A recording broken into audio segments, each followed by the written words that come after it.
MTA가 1950년대 이후 처음으로 퀸즈 버스 노선 재설계에 나섰지만 한인 밀집 지역인 플러싱, 베이사이드 주민들이 내놓은 애로사항은 반영되지 않는 것으로 나타났습니다. 이에 따라 내년 중반 시작되는 개편 작업 이후에도 한인 밀집 지역의 대중교통 사각지대, 교통 혼잡 문제는 개선되지 않을 것으로 보이며 오히려 버스 노선을 줄이거나 바꾸면서 이용자들의 불편이 커질 것으로 보입니다.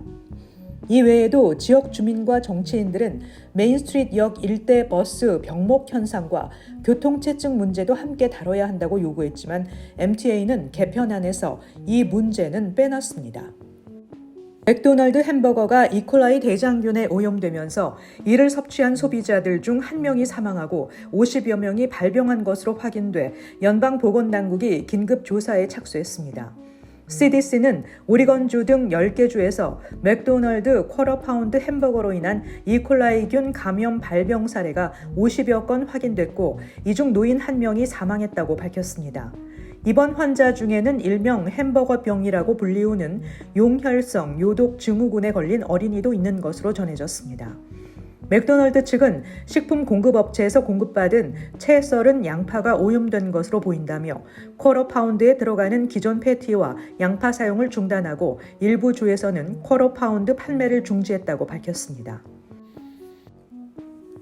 뉴욕주 공공서비스위원회가 추산 발표한 자료에 따르면 올해 난방 시즌에 뉴욕 주민은 매월 약 $202 수준을 지불할 것으로 예상됐습니다.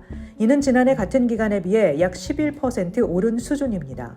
전기요금의 경우 한 달 평균 600kW를 사용하는 경우 월 전기요금이 약 $58로 예상됐습니다. 전년 같은 기간에 비해 2% 줄어든 것입니다. 국립해양대기청은 올겨울 미 북동부 지역은 평년보다 따뜻한 기온과 평균 이상의 강수량을 기록할 것으로 예고했습니다. 뉴욕 뉴저지 본선거가 약 2주 앞으로 다가왔습니다. 뉴욕에서는 이번 선거를 통해 연방 상하원의원, 주 상하원의원 등을 선출하며 뉴저지에서는 연방 상하원의원과 시의원 등을 선출합니다. 본선거 참여를 위한 신규 유권자 등록은 뉴저지주의 경우 지난주 마감됐고 뉴욕주는 오는 26일 마감됩니다. 부재자, 우편 투표 신청 마감일은 뉴욕의 경우 26일이며 뉴저지는 29일입니다. 선거관리위원회 사무실에 직접 방문할 경우 11월 4일까지 우편, 부재자 투표 신청을 할 수 있습니다. 조기 투표는 뉴욕과 뉴저지 모두 오는 26일부터 다음 달 3일까지 9일 동안 진행됩니다.